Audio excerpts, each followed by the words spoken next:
Mira, yo tengo el despacho donde estoy sentado ahora mismo, está en configuración oeste más o menos. Entonces tengo enfrente la isla de Gran Canaria. La isla de Gran Canaria está como unos 34 kilómetros Sí, de sí. donde yo estoy ahora mismo de esta costa. Yo conozco Y la visión esa, Iván. la habrás Además, visto, ¿no? De la he visto autovía del norte. precisamente se ve perfectamente Gran Canaria y seguro que estaréis viendo Gran Canaria ahora mismo sin Pero Gran problema. Canaria se veía, mira, hasta que ha pasado todo esto, se veían días muy claros, tenían que ser Sí, días muy claros y de vez en cuando, o sea, pasaban semanas y semanas en el que no se veían. Entonces, el pueblo que está, digamos, más cerca de aquí es un pueblo que se llama Agaete, que no solamente se ve la isla todos los días perfectamente ahora, sino que incluso yo desde aquí a simple vista ahora mismo estoy distinguiendo casi individualmente las casas de Agaete que se ven ahí al fondo, sí, sí, blancas y todo eso. Y sí. aparte, lo de la calima esa que teníamos, que no es que fuese regular, pero había calima, ¿no? Canarias es conocido por la calima. Esa. Pues no hemos vuelto a tener calima.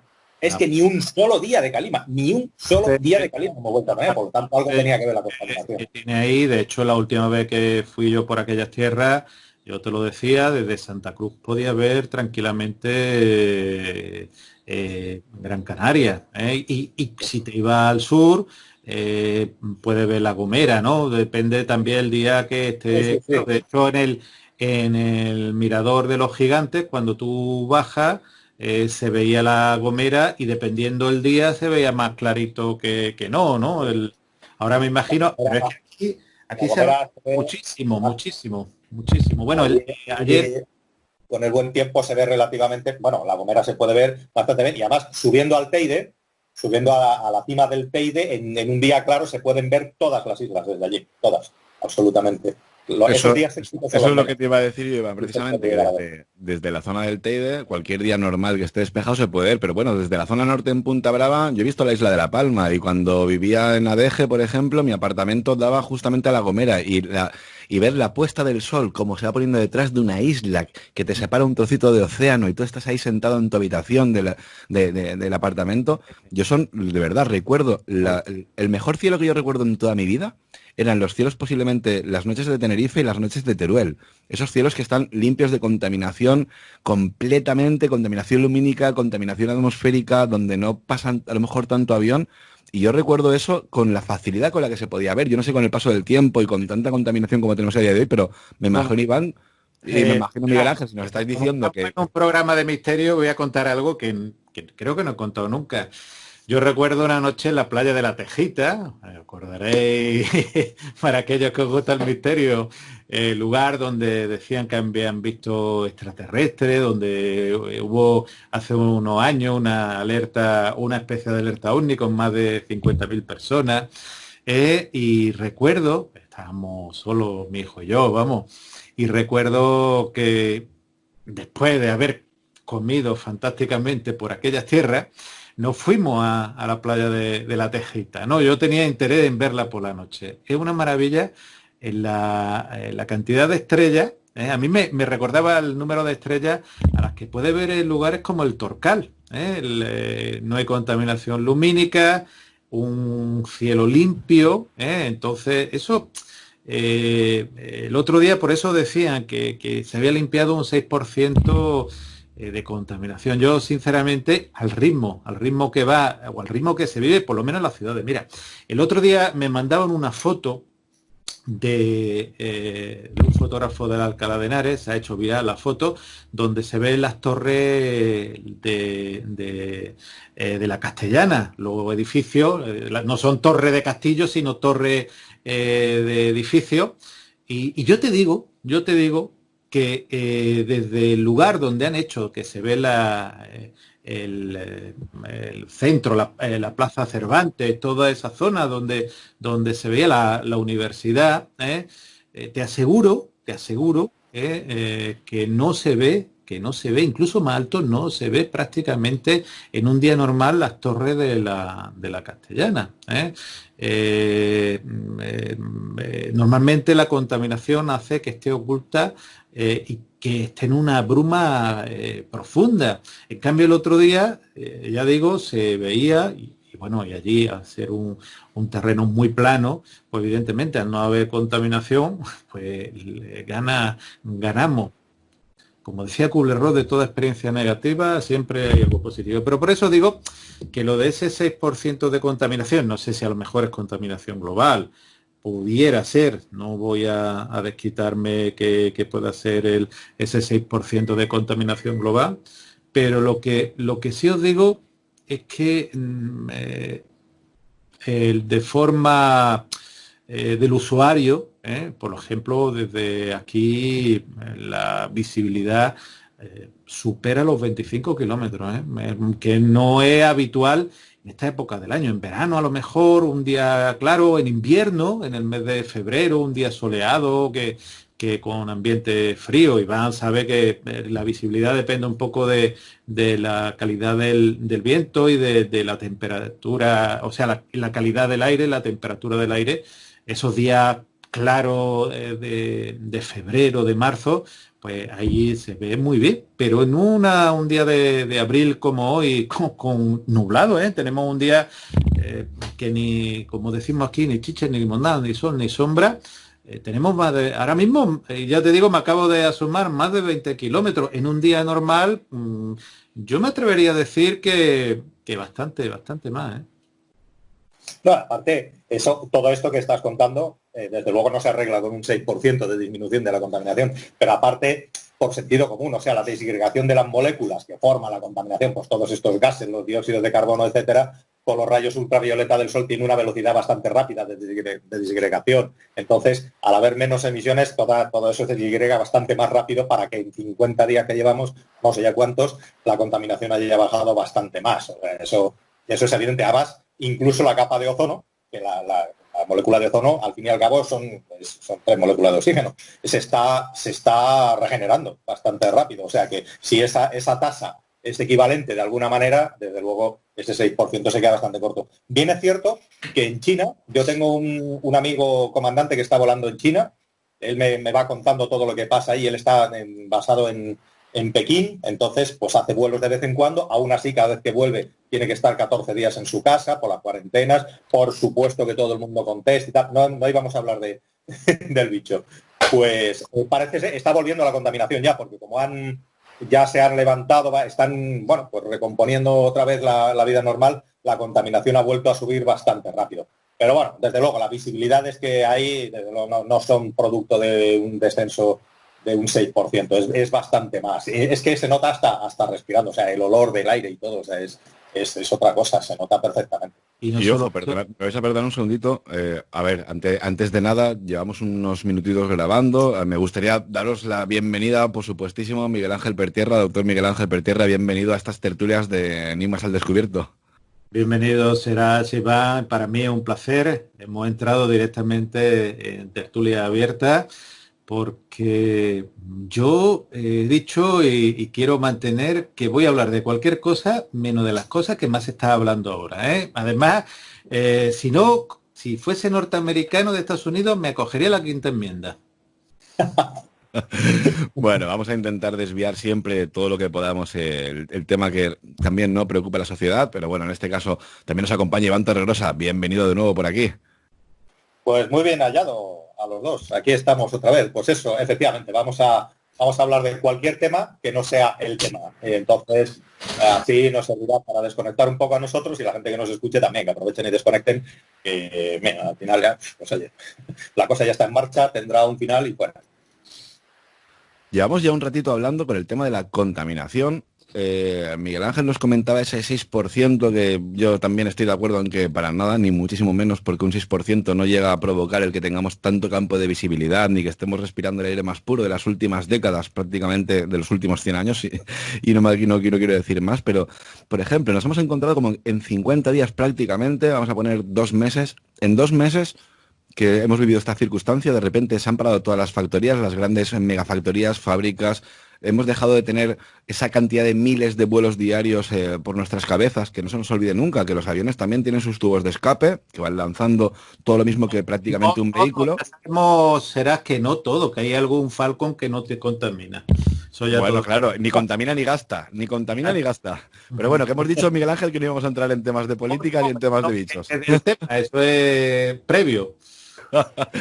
Bueno, como estábamos comentando, ¿no? Estamos hablando de esa contaminación. Sí que es cierto que de repente con 50 prácticamente 2 meses, ¿no? 2 meses de parón, nos estamos encontrando un oxígeno prácticamente, no voy a decir que puro, pero una calidad de aire que nada tiene que ver con lo que hemos estado respirando en las últimas décadas. Nos estamos encontrando un cielo mucho más limpio. De repente se empiezan a escuchar sonidos en el cielo, a ver luces extrañas en el cielo. Iván, yo estoy seguro que dentro de tus amistades tienes ahora mismo a gente volando, que me gustaría que esto quedara para que en un próximo programa pudieras lanzarnos, ¿no? esa propuesta que te voy a hacer. Coméntale a esa gente ahora mismo que está volando si está viendo el mismo cielo, por ejemplo, que veía hace 2 o 3 meses atrás en el tiempo. Es decir, podemos ver mejor calidad de estrellas, podemos ver muchas más cosas de las que se veían antes. ¿Hasta qué punto, por ejemplo, está interactuando el tema de aviones volando, como hemos pasado a reducir esta cantidad de vuelos diarios, que es increíble, por tanto reduciendo tanta contaminación, todas estas fábricas que no lanzan tantas cantidades de partículas a la atmósfera? Me gustaría saber, Iván, y esto de verdad, a ver si lo pudieras averiguar, qué cantidad de cositas, ya no es que se puedan ver en el cielo cosas más de la cuenta, ¿no? Pero con qué calidad y con qué claridad se podrían estar viendo ahora mismo. Y no solo eso, porque ten en cuenta que estamos viviendo ahora mismo, desde el punto de vista de la aviación, unos momentos históricos bastante interesantes. O sea, de hecho también ahora cualquier avión que esté volando, desde luego hay menos tráficos volando y es más fácil de localizar, divisar y reconocer cualquier otra cosa que esté volando. Y lo interesante de todo esto es que se están creando, o sea, los aviones están volando, ya sabemos que ahora mismo la mayor parte de los aviones que están volando en el cielo son cargueros, ¿no? Con las ayudas de, o sea, con las viajes de carga que están haciendo de material sanitario a diferentes sitios, pero lo que se están abriendo son unas aerovías. Las aerovías son las autopistas del cielo, digamos, por donde van los aviones, que no existían antes. O sea, los aviones se les está recortando esos periodos, esas longitudes de vuelo para que lleguen antes a su sitio. Como ejemplo pondré el vuelo que llegó aquí a Gran Canaria hace poco de la compañía Plus Ultra, una compañía española, un Airbus 340, que hizo directamente, no me acuerdo si era Shanghái o Pekín, a Las Palmas, en vuelo directo. Ese vuelo, esa ruta no existía, nunca ha existido. O sea, nunca un avión ha hecho ese vuelo así. Por lo tanto, ahora mismo los aviones están volando por zonas por las que antes no volaban. Por lo tanto, tienen también esa oportunidad de ver diferentes cosas. Y, hombre, evidentemente el cielo ahora mismo no es igual. Yo el otro día hablaba con un compañero, un comandante de Iberia, que es amigo mío, y él decía que lo que sienten ahora mismo es una enorme sensación de soledad. O sea, que cuando, claro, porque antes uno despegaba el avión, te metías en una aerovía de las establecidas, de las normales, y siempre hay aviones por todos lados, siempre. Uno más cerca, uno más lejos, en los radares, en los transponders de los que ya hemos hablado, veías un montón de aviones en todos sitios y, bueno, como mínimo, pues te sentías, no voy a decir que acompañado, pero que no estabas solo, sobre todo en estos vuelos muy largos de cruzar el Atlántico, etcétera. Pues oye, veías, incluso se podía hablar de un avión a otro, yo qué sé, le saludaba, oye, ¿quién va por ahí de tripulación? Bueno, no sé cuánto, y hablábamos, ¿no? Con otros aviones. Pero ahora no, ahora despegan, van las tripulaciones dobladas y saben que están solos por ahí arriba. Entonces, esa sensación de soledad es la que están sufriendo, no iba a decir sufriendo, pero a lo mejor disfrutando también ahora. Pero sí, preguntaré por ahí a ver qué cosas diferentes están viendo o que están sintiendo, porque ya sabes que es muy difícil que me vayan a reconocer que hayan visto algo, pues, algo extraordinario, porque ahora los pilotos, casi todos, el 90% están en tierra sin volar, y los que están volando quieren volar. O sea, ahora lo que hay es, la gente quiere volar. Nadie se va a arriesgar a decir nada que le quite de esos vuelos que están haciendo, ¿no? Pero sí, volveremos a ello y les preguntaré, a ver, alguna habrá que conte algo. Por supuestísimo, ojo, Iván, que con ninguna intención, ¿no?, de que nos comenten si han visto algo extraño, sino simplemente con qué calidad o con qué claridad están viendo a lo mejor ahora unas estrellas que pues hace unos días o hace unas semanas prácticamente no se podían ver. En este caso, Miguel Ángel, me gustaría comentarte algo, aprovechando que doctor en medicina, cómo no, nos podría afectar, fíjate, la pregunta a lo mejor suena muy, muy ignorante por mi parte, pero seguro que más de uno se lo estaría haciendo ahora mismo. ¿Nos podría influenciar, por ejemplo, el que dispongamos de una mejor calidad de aire? ¿Podría afectarnos de alguna u otra forma? Hombre, siempre es positivo. Tú date cuenta que estamos eliminando partículas nocivas. Estamos eliminando dióxido de carbono, ese CO2. Estamos eliminando muchas partículas negativas, incluso metales que eliminan industrias, metales pesados al ambiente.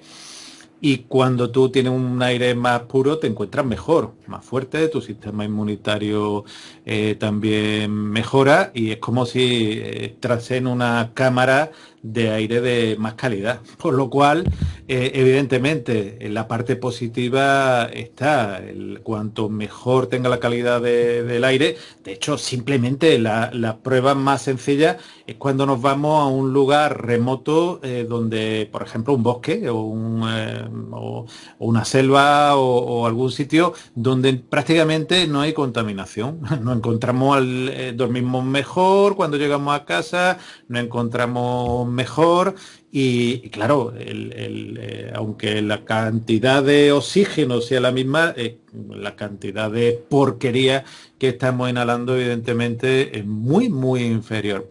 ¿Qué ocurre? Que nos encontramos, nuestros pulmones se van desintoxicando, detoxificando, diría, y que evidentemente hasta nuestro estado de ánimo podría mejorar, evidentemente.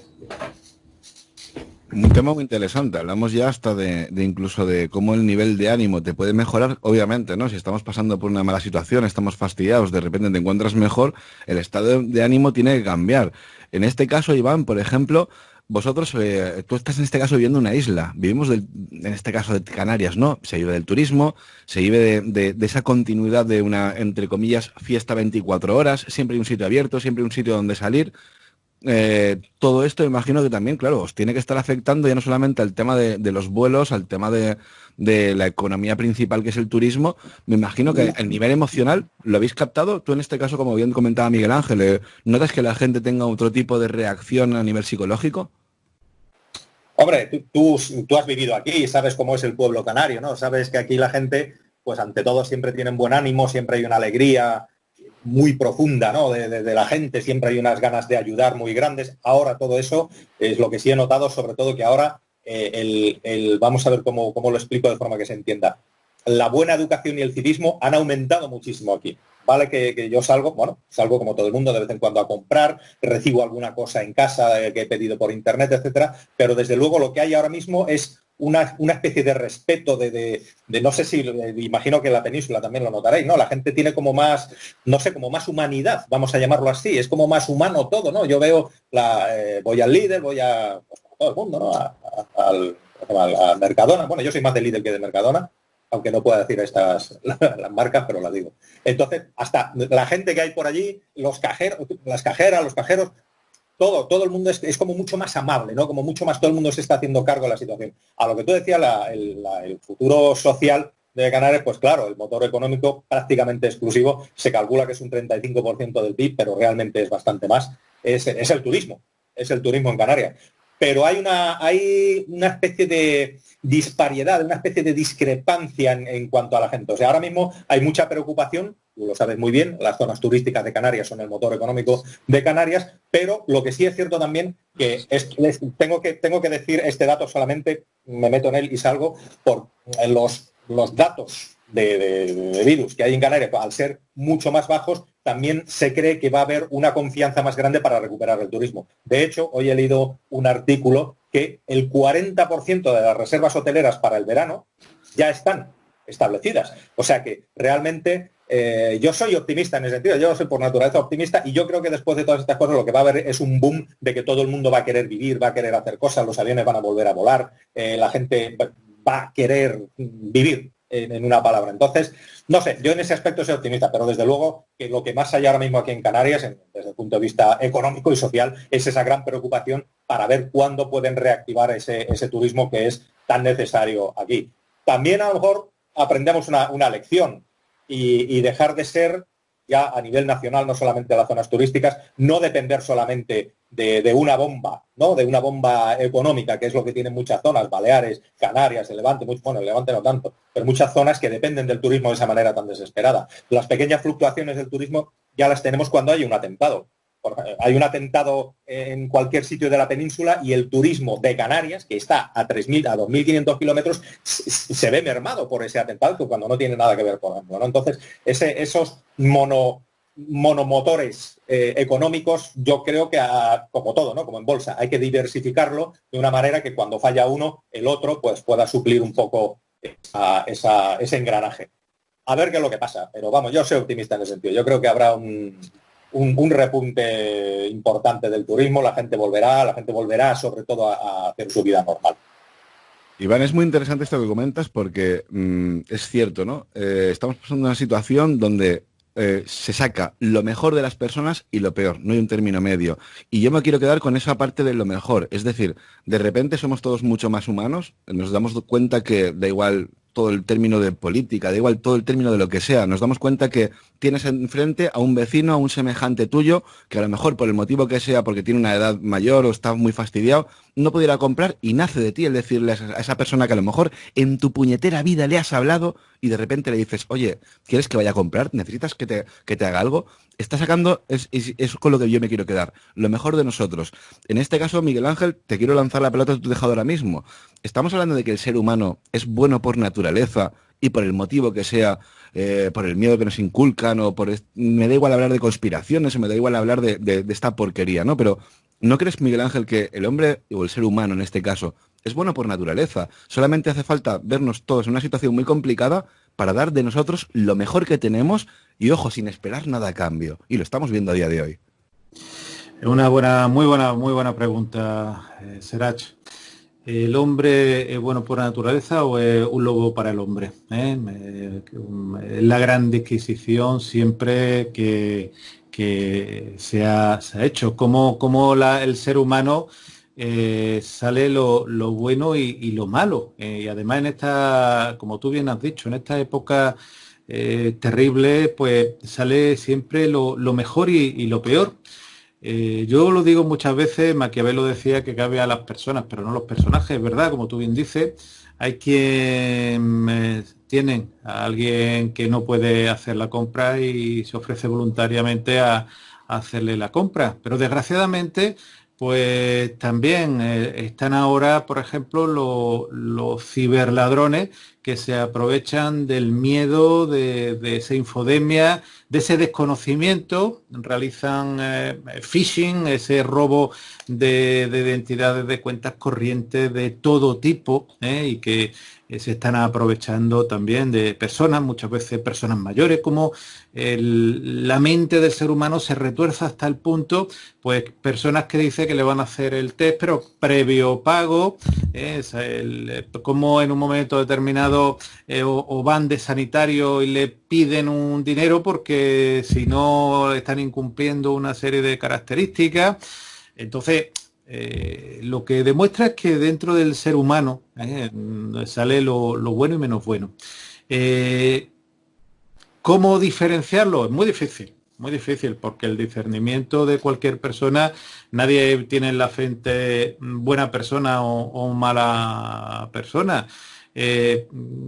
Como en un momento determinado esas personas deciden tomar el camino de, por ejemplo, llevarle a alguien comida o deciden sustraerle todas sus pertenencias, personas que lo están pasando también económicamente a lo mejor regular y ese dinero que le sustraen era lo que tenían para comer. La mente del ser humano es muy complicada. Yo lo he dicho muchas veces que las patologías mentales, esas patologías que aparecen en el ser humano, están muchas veces ahí larvadas y que en ocasiones de estrés se acentúan, se agravan. Como en un momento determinado alguien que puede estar encerrado y que no tiene ninguna patología aparente, entre comillas, pues al estar tanto tiempo cerrado o encerrado, empieza a elucubrar, empieza a magnificar, empieza a ver cómo hace, en vez de lo bueno, lo malo. Puede empezar desde trolear, como dice la gente joven, una página web o hacer cualquier barbaridad. Entonces, cuando una persona se tira demasiado tiempo, o le dan demasiado poder también, hace que salga aquello que es su esencia, tanto lo bueno como lo malo. Hay aquí en Andalucía, tú sabes esa frase que cambia lo único el nombre, quieres saber cómo es Manolillo, dale un carguillo, ¿no? Entonces, cuando una persona parece una persona maravillosa, le dan un cargo, se convierte a lo mejor en alguien maravilloso, con alguien menos maravilloso. Pues pensemos, por ejemplo, el caso de Stanford, el caso de la cárcel de Stanford, donde en un momento determinado se hizo una prueba que unas personas hacían de carcelero y otros hacían de preso. Y cómo, siendo compañeros de la universidad, los carceleros se podían convertir en verdaderos psicópatas y dañar a sus compañeros, a sabiendas pues que no era correcto. En estos momentos, como digo yo, sale lo bueno y lo malo, sale el poder máximo, y a mí me recuerda muchas veces a la frase que decía el rey Sol, l'état c'est moi, el Estado soy yo, y desgraciadamente, y no estoy hablando de los políticos solamente, sino que mucha gente dice, yo tengo este poder y ahora lo voy a utilizar para aprovecharme de los demás. Estamos hablando de los que han multiplicado el precio de las mascarillas por mucho dinero y ha secuestrado mascarillas, a pesar que saben que esas mascarillas han sido necesarias. Estamos diciendo mascarillas, guantes, y le ha dado igual si han muerto personas porque no habían ese material tan necesario, tanto en hospitales como en otras personas. Y prefieren que el precio se haya multiplicado por 10, por 15, por 20, en un momento determinado, decir, vamos a utilizarlo y vamos a poner el hombro. Al igual que hay personas pues, que se han puesto a hacer, por ejemplo, mascarillas y las están prácticamente regalando directamente, distribuyendo. Por lo cual, la balanza, ¿el ser es bueno o malo? No, es un ser humano y bueno, y no vamos a hablar evidentemente de ningún tipo, no hay ningún morfotipo 100% bueno, ningún morfotipo, ni género, ni etnia 100% tampoco malo. Totalmente de acuerdo contigo, Miguel Ángel. No voy a obviar esa parte de que no queríamos hablar de ciertos temas. Iván, discúlpame, te he tenido que cerrar el micro porque se estaba acoplando y ahora la pregunta va para ti. Iván, con el tema de la evolución, si realmente, por ejemplo, como bien nos decía Miguel Ángel, nos puteamos, y siento decir la expresión, entre nosotros, estamos aprovechando que mascarillas que antes valían menos de €1 las han llegado a poner hasta por 12 euros, por ejemplo. Estamos viendo como en estas situaciones sacamos lo mejor de las personas, incluso lo peor de las personas. Con esto, Iván, ¿no estaríamos hablando, por ejemplo, que si esto continuase, llegaríamos a una extinción? Es decir, ¿no sería mejor colaborar entre nosotros para poder perpetuar la especie? De hecho, estaríamos hablando de la teoría de la evolución, entonces. Tienes que abrir el micro, perdóname.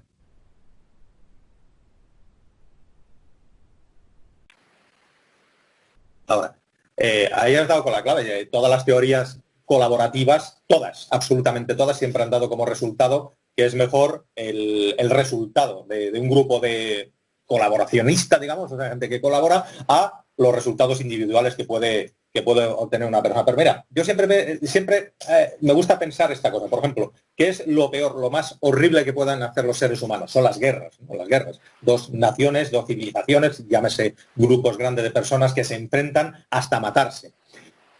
Pero ese sentimiento de guerra no nace espontáneamente de ambos grupos, de esos grandes grupos a la vez. O sea, no es un país entero que decide atacar a otro país entero y entrar en guerra. Son los dirigentes de esos países que establecen que a partir de ahora hay guerra y luego los demás obedecen esas órdenes, posiblemente en contra de su voluntad. Si le damos la vuelta a la ecuación, si quitamos a esos dirigentes y esa decisión, nunca habría guerra entre esos dos países, probablemente, ¿no? Entonces, digamos que el ser humano en su masa, antes Miguel Ángel lo ha descrito muy bien, o sea, cuando una persona tiene poder o tiene esa capacidad de hacer variaciones en un entorno más o menos grande, ahí es donde pues puede influenciar o le pueden aflorar todos estos sentimientos, pero por regla general, o sea, lo que somos la gran masa de la gente, y en algún programa hemos hablado de ello, yo todo lo que he viajado en el mundo, o sea, mi sensación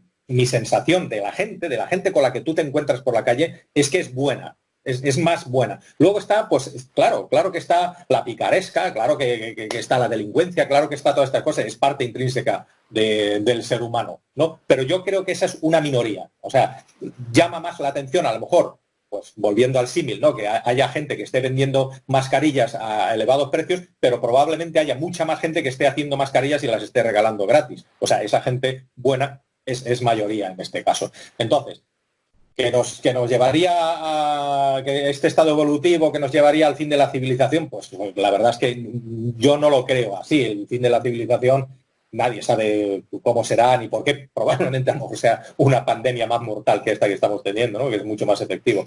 Pero no creo. Yo creo que el ser humano, si por algo ha salido adelante, es porque ha colaborado consigo mismo. O sea, vamos a recordar, si nos retrotraemos, ¿no?, a las emigraciones que hubo de África, las 2 emigraciones, o 3, depende cómo, desde el punto de vista que se mire, de los primeros homínidos que hubo, se formaron cuellos de botella, o sea, cuellos de botella en el cual el número de seres humanos se redujo muchísimo. Uno de los cálculos más pesimistas es que hubo un momento en el que la Tierra solo había 10.000 personas, en todo el mundo, solo había 10.000 personas, y de ahí, sí, fue un cuello de botella. Esos son cálculos, claro, no los contaron, no tenemos los fósiles de ello, pero bueno, unos cálculos, unos modelos matemáticos que dicen eso, o sea, que estuvimos a esto de desaparecer. Gracias a la colaboración, pues el ser humano, bueno, pues ha salido adelante hasta donde hemos llegado ahora.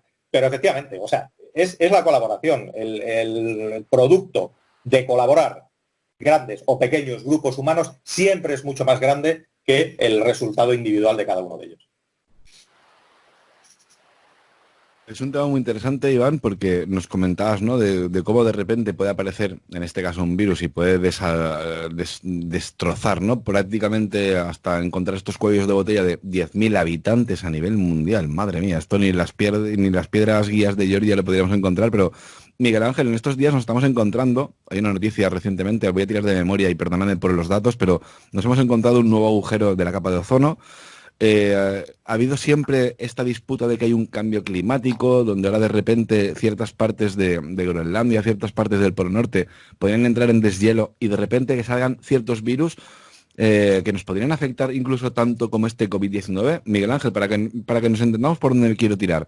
Es decir, ahora mismo por un simple cambio climático, sin que hablar de conspiraciones de virus de laboratorio ni nada, es decir, puede haber un deshielo y de repente que el ser humano entre en una enfermedad a nivel mundial, una pandemia como una gripe como la del 1918, la gripe española. Evidentemente, en el momento que se encuentra, por ejemplo, una zona inescrutada y que en un momento determinado no haya contacto con esa zona. Por ejemplo, hay gérmenes que pueden vivir en el frío durante miles de años en estado de hibernación. Tú los sacas y pueden producir podían producir esas infecciones. Uno de los grandes, o por lo menos de las grandes críticas que se hizo a Rusia cuando estuvo investigando en el Polo Sur el lago Vostok, que bueno, es un lago que se encuentra a 3.000 y pico, 4.000 metros de profundidad en el hielo antártico, que bueno, la parte positiva es que tendría información de la Tierra hace muchos, miles, por no decir millones de años. Evidentemente esa era la parte positiva, pero la parte negativa que no se sabía qué gérmenes se podían encontrar ahí. Uno de los elementos principales que ocurren para cualquier germen es la falta de defensa. Pensemos, por ejemplo, que en América murieron más personas, por ejemplo, por la viruela o por la gripe, en el siglo, estamos hablando siglo XV, XVI, XVII, que por las armas de los militares, y ya murieron muchos por las armas de los militares, pero de hecho esos gérmenes, de hecho cuando querían destruir alguna tribu, he sabido que, por ejemplo, el gobierno británico entregaba mantas de personas contaminadas con viruela y era la guerra bacteriológica. ¿Qué ocurría? Pues las personas de esa tribu pues morían en un breve periodo de tiempo. Evidentemente, si aparece un germen de nuevo en esta zona, un germen que no se conoce, pues se podría dar esta aparición de pandemia, y que en un momento determinado pues fuese pues de una letalidad muy severa. La verdad es que el sistema inmunitario humano está acostumbrado a reconocer gérmenes que más o menos conoce. y gérmenes que puede adaptarse esa inmunidad. Pero claro, cuando tú no conoces algo, nuestro sistema inmunitario intenta defenderse, pero no tiene esa arma de defensa y entonces acaba en muchos casos sucumbiendo. Evidentemente, cambio climático que se puede dar, y está claro que se puede dar y se ha dado a lo largo de la historia. En 1349 se encontraba la pequeña glaciación donde, bueno, los fríos llegaban hacia, bueno, el Reino Unido prácticamente estaba completamente congelado, no había industria en aquella época. Ahora, evidentemente, hay defensores de todo tipo, desde el que el cambio climático se está produciendo por algo natural, desde el cambio climático solamente el humano, que el humano lo produce, y bueno, teoría trumpista con TRUMP, que dice que no existe el cambio climático, claro. Entonces, y me vaya a permitir ese juego de palabras en español, ¿no? Son teorías trampa que dicen que no existe el cambio climático. Evidentemente, si preguntamos simplemente a nuestros abuelos que se encontraban en las zonas de frío, como antes había carámbano en muchas casas por el invierno frío y que ahora mismo en los inviernos son mucho menos fríos, está claro, ¿no? Lo que tú me referías, Serach, evidentemente, el hielo pues pueden tener una serie de gérmenes, una serie de productos, una serie incluso hasta de sustancias que no las conocemos, que se quedaron congeladas en ese retroceso de los hielos y que en un momento determinado pues nos puede dar algún más rato, pero yo creo que sinceramente ya tenemos suficiente, voy a decir, me vaya a permitir la palabra, comeros de coco ahora mismo, y si pones la tele, si pones la radio, si pones cualquier cosa para esto, para preocuparnos todavía más. Yo creo que yo me apunto a la idea de Iván, que cuando pase esto, aunque sea a la puerta de la esquina, nos vamos a hacer un viaje, aunque sea andando en patinete. Iván, que te veo ahí muy pensativo. No, muy interesante, ¿no? Desde luego, o sea, hay, por ejemplo, no lo conoceréis, ¿no? Los animales estos, los tartígrados, que estos son capaces de vivir hasta en el espacio, se supone. Imagínate cualquier virus de algún tartígrado que haya estado ahí latente durante 1000 años se despierte. Pero como dice Miguel Ángel, ahora yo creo que no es momento de pensar en esas cosas, ¿no? O sea, lo que sí sabemos es que las pandemias tienen un inicio, tienen un final y ya está, dejará la huella que deje y bueno, luego habrá que recuperar. Lo que yo creo un poco es teníamos, vamos a ver si lo explico bien, teníamos un castillo de naipes, ¿no? Evidentemente la economía mundial, ahora ya no estoy hablando de la española, sino de la mundial, es un castillo de naipes. Un hecho como esto, o sea, una parada económica de un mes y pico, ha tirado por tierra prácticamente toda la economía que tenemos, ¿no? O sea, todo se ha venido abajo sin que sepamos todavía cuáles van a ser los resultados de esto. Pero entonces, lo que no se debería hacer, y eso parece que es lo que no es la tendencia, es volver, o sea, el castillo de naipes se ha venido abajo, es volver a fabricar, a construir el mismo castillo con los mismos naipes, porque se volverá a caer. O sea, ya lo hemos visto, lo frágil, ¿no? Que era, y no estoy hablando de economías capitalistas, de economías comunistas, me da igual, porque todos hemos caído igual, hemos caído todos en el mismo sitio. Entonces, yo creo que tiene que haber, se tiene que remover desde la raíz, o sea, desde la base, todo lo que es el sistema económico y social mundial. Y yo, siendo como soy, siempre positivista, ¿no? Pues creo que vendrán tiempos mejores. O sea, vosotros, por ejemplo, y ahora reconocerme, o sea, todos estos días que hemos estado en una relativa tranquilidad de casa, en una monotonía, ¿no? De estar en casa, de esa sensación de no estoy perdiendo el tiempo porque es lo que tengo que hacer, ¿no? Estoy en mi casa, no puedo hacer otra cosa, por lo tanto lo estoy haciendo bien. Entonces, digamos que nos hemos ralentizado también espiritualmente, si quieres, ¿no? Vamos a llamarlo así, mentalmente, nos hemos ralentizado, ya no tenemos presión. Intentar recordar cómo era la vida un poco antes. No era verdad que era todo rápido, producir, consumir, rápido, producir. Es que hasta las ofertas de trabajo eran y siguen siendo trabajar bajo presión, bajo tal. Era una carrera que parecía, es como la piedra de Sísifo, ¿no? ¿Sabéis la historia de Sísifo que que los dioses le condenaron a subir una piedra rodando por la ladera de una montaña y siempre cuando estaba a punto de llegar esa piedra caía y tenía que volver a empezar con la piedra y tal. O sea, estábamos metidos en una vorágine, en un torbellino de productividad, de consumismo y tal, que eso tenía que tener un fin en algún sitio. O sea, si no llega a ser por esto, hubiera sido posiblemente un colapso económico artificial, ¿no? Digamos que esto a lo mejor es una causa natural, dentro de lo que cabe natural, pero el colapso estaba claro que iba a venir. Entonces yo creo que todo el sistema, no estoy aquí para dar la solución, ¿no? O sea, que no me pregunte a mí nadie qué es lo que vamos a hacer, no, eso yo no lo sé, pero desde luego que este sistema tan avaricioso que teníamos, yo creo que ha llegado a su fin. Ahora vendrá otra cosa y espero que sea mejor. Yo creo que incluso que va a ser mejor. Bueno, quiero aprovechar que está Jorge León, se acaba de incorporar la llamada. Jorge, muy buenas y bienvenido a estas tertulias en edición de Animas al Descubierto. Muy buenas, veo que está aquí un elenco de sabios hoy, ¿no? No sé yo si meterme o no, tío, con tanto nivel. Bueno, faltaría más, hombre. Habíamos quedado, por el motivo que sea, bueno, te has incorporado un pelín más tarde, pero no hay ningún problema. Te voy a poner al día muy rápido y muy brevemente. Estamos comentando el tema de cómo la contaminación atmosférica a día de hoy nos está permitiendo a lo mejor ver las estrellas con más claridad, cómo estamos respirando el mejor aire de las últimas décadas, cómo, por ejemplo, un virus, o en este caso el COVID-19, ¿no?, nos ha hecho sacar lo mejor y lo peor de nosotros mismos, como bien comentado, ¿no?, Miguel Ángel e Iván, cómo podemos sacar a nuestra vecina a preguntarle, oye, ¿necesitas algo de comprar? O como ha habido gente que de repente una mascarilla de 1 céntimo o 2 céntimos te la está vendiendo por 15 o 20 euros, ¿no?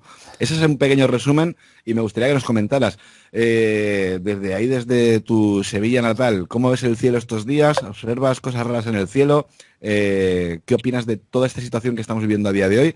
Con un breve resumen, porque no queremos entrar ni en política ni en debates con el tema del virus. Perfecto, pues mira, es curioso porque yo creo que a la fecha que estamos ya de años, aquí sigue nublado y sigue lloviendo bastante, o sea, cada 2 por 3, cosa que era casi ya que inexplicable, ¿no? Que esta feria, ¿no? Abril y demás. Y es verdad que se están volviendo a recuperar hasta la lingüística, ¿no? Hasta la antigua, ¿no? Hasta los refranes, ¿no? En abril aguas mil, que se decía que eso hacía muchísimos años que ya no funcionaba así y está volviendo a ser. Es verdad que está todo mucho más despejado, el día que está despejado, hasta el color del cielo, ¿no? Azul es mucho más impetuoso. Y por la noche, pues, si quitamos la contaminación lumínica, o sea, la contaminación ambiental sí se quita, pero si se quita la lumínica, entonces ya ver, ya podría ver hasta, yo qué sé, hasta la constelación que quisiera, hasta la Vía Láctea, si hiciera falta. Y la verdad es que, sinceramente, yo creo que hacía como, yo qué sé, 20 y tantos, 30 y tantos años, que no olía yo, por ejemplo, cuando venía la lluvia a tierra mojada. Eso antes de llover, eso ya hacía años, decenas de años que no lo olía, y sin embargo el otro día pasó. Yo creo que la tierra, por suerte, se está recuperando de un poquito del virus, no del COVID-19, sino del virus, que es la humanidad. Y yo creo que poquito a poco, si somos lo suficientemente inteligentes, nos daremos cuenta que esto nos ha enseñado a ser mucho más humildes, que debemos de seguir por este ángulo. Muy interesante la exposición y totalmente de acuerdo contigo, ¿eh? Qué lástima, ¿no?, que tengamos que vivir esta situación para de repente, por un lado, darnos cuenta que todos somos humanos, como hemos comentado a lo largo de la conversación. A veces lo bueno que es el ayudar, porque cuando te metes en la cama te sientes tan sumamente bien contigo mismo, por algo que sería lo más lógico, lo más normal. No entiendo el por qué tenemos que llegar a ese tipo de situaciones, pues para que tú vayas a tu vecino a echar una mano, para que preguntes por alguien que hacía tiempo que no hablabas. Me recuerda esto a las Navidades.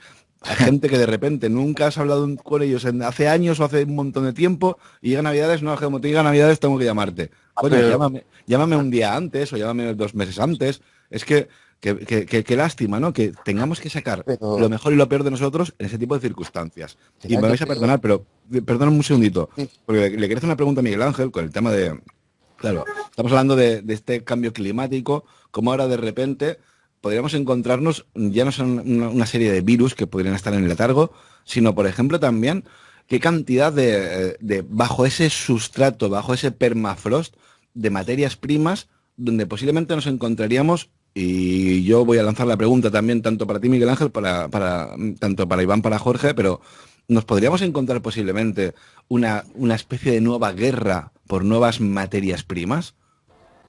Ya está. Será hay incluso algún documental hablando de la guerra del Ártico. De hecho, creo que se llama algo así, la guerra en el Ártico, y donde en un momento determinado incluso militares españoles estuvieron en unas maniobras de la OTAN en el Atlántico Norte, la zona cerca del Círculo Polar. Porque no es que puedan haber, es que posiblemente las bolsas de petróleo, de gas natural y posiblemente de muchos materiales de todo tipo se encuentren debajo de esa zona que, al igual que parece que el Antártico, en la Antártida, hay un pacto de no utilización. Parece que en el Ártico, pues ese pacto, pues no funciona. De hecho, hay ya empresas, sobre todo noruegas, que están trabajando sin más del círculo polar ártico, incluso imágenes de activistas de Greenpeace intentando luchar e intentando decir que qué desastre ocurriría si esa plataforma petrolífera tuviese cualquier problema. Estas personas trabajan, creo que son 6 semanas y descansan 6 semanas, o 3 semanas y descansan 3 semanas. Podéis ver los documentales ahí, precisamente yo tuve ocasión de verlo hace muy poco, y esa guerra del Ártico donde Rusia quiere, evidentemente, en la zona de Siberia, utilizar absolutamente todos los recursos porque como ocurre a muchos países, ya vemos Rusia, Estados Unidos, China o o incluso Japón, no importa el coste planetario, importa el beneficio económico. Al igual que, por ejemplo, Japón mata esas ballenas cuando hay un pacto de no matarla para que sigamos teniendo esos cetáceos, pues en el Atlántico Norte, en la zona del Círculo Polar, incluso en la zona del polo norte, toda esa zona que Amundsen descubrió por allí de los años 20 o sobrevoló, si no recuerdo mal, y lo estoy diciendo de memoria, en el año 1921, en un globo aerostático voló sobre ese polo norte.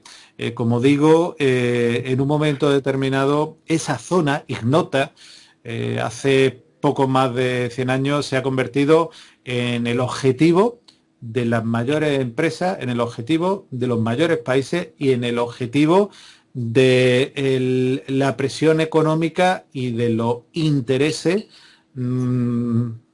capitalistas, comunistas, socialistas, me da igual de los intereses, porque aquí siempre que dice intereses le ponen capitalistas, pero si hablásemos de China sería comunista, y Rusia, pues no sé si comunista capitalista. Por eso digo que ojo al lenguaje, no hablemos de compañero, compañera ni de tovarich. Hablemos de personas, cómo los intereses en un momento determinado le importa bien poco que se destruya el planeta, porque como a ellos no le va a tocar y le va a tocar al que viene atrás, cuando hay que pensar que este planeta por ahora es de todo. Cuando se haga la terraformación o en Marte, pues a lo mejor podemos salir a Marte, pero por ahora lo más lejano es la estación espacial y no me queda muy claro que sobreviva durante mucho tiempo.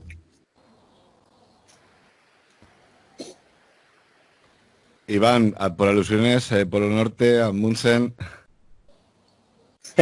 Además, no, lo que está diciendo Miguel Ángel, eso debe ser es que me estaba recordando, porque debe ser además, esas empresas deben ser muy, muy, muy fructíferas en el sentido de que deben ganar mucho dinero, porque me acuerdo que a finales de los años 80, cuando yo empezaba a volar, me acuerdo que se fletaban vuelos charter e íbamos a Keflavik y a Reykjavik en Islandia a buscar a todos estos trabajadores que trabajaban en las plataformas petrolíferas precisamente del Ártico. O sea, los traían hasta Groenlandia, con Groenlandia vía militar los llevaban a Islandia y luego nosotros los íbamos a buscar y los traíamos pues normalmente a Inglaterra, Alemania, depende, ¿no? De donde fuese el vuelo.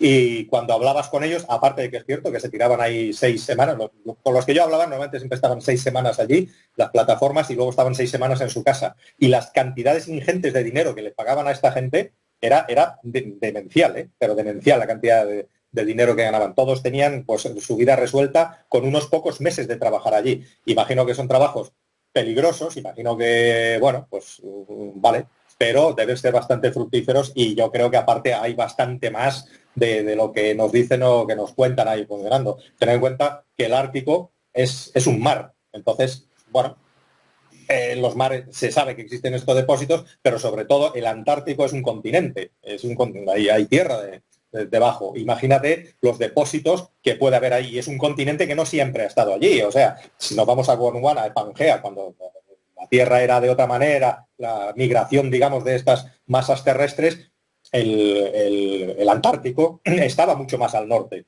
hace muchos millones de años, y luego fue migrando al sur y sigue, ¿no?, en su deriva. Por lo tanto, tiene que haber allí unas riquezas increíbles. Y en cuanto a lo que has dicho recordando, para mí ya sabes que son los grandes héroes, para mí incluso Amundsen, Scott y toda esta gente, y tantos otros, Shackleton, Hansen y todos estos grandes expedicionarios de las zonas polares, para mí incluso tienen mucho más valor que la gente que fue a la Luna, porque la gente que fue a la Luna podía hablar con tierra, pero esta gente se embarcaban en un barco y podían estar 1 año o 5 sin saber nunca de nadie, y esto solamente se sabía que volvían cuando volvían, nada más, no tenían más. Para mí, yo creo que eran gente mucho más valiente, gente que estaban mucho más aislados en realidad, y gente que realmente iban a lo desconocido, y además con unos medios. Mirad, es lo que decimos, ahora estamos en cuarentena, estamos disfrutando en nuestras casas y nos parece agobiante, ¿no?, estar.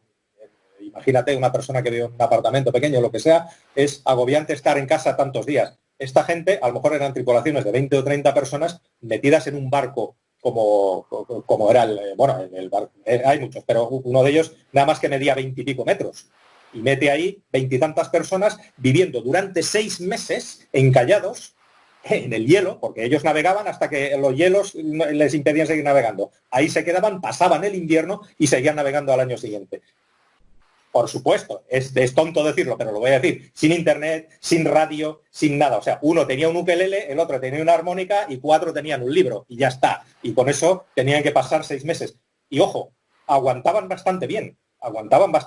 Había casos de gente que se volvía loca, había casos de gente que incluso se fueron andando y murieron por el camino. Hubo de todo, pero en la mayoría de esta gente aguantaba bastante bien y conseguían hacer, por lo menos, se proponían hacer la misión que tenían encomendada. Otra cosa es que lo consiguieran o no. Esto es muy amplio, es mucho más amplio de lo que la gente se cree. En esos años hubo un montón de expediciones y a cada cual las lees y dices, pero esta gente, la expedición de Shackleton, por ejemplo, ¿no?, que eso sí que fue, eso es demencial lo que pasó. Y no se murió nadie, y vivieron todos, estuvieron 2 años por ahí pululando. Eso sí que eran gente de verdad, de la de antes, ¿no?, de la de que aguantaban lo que sea, y ahí se ven las capacidades humanas, ¿no? O sea, es que las infravaloramos. Nos creemos realmente ahora que estamos sufriendo, y la verdad, yo no creo que estemos sufriendo tanto como la gente dice.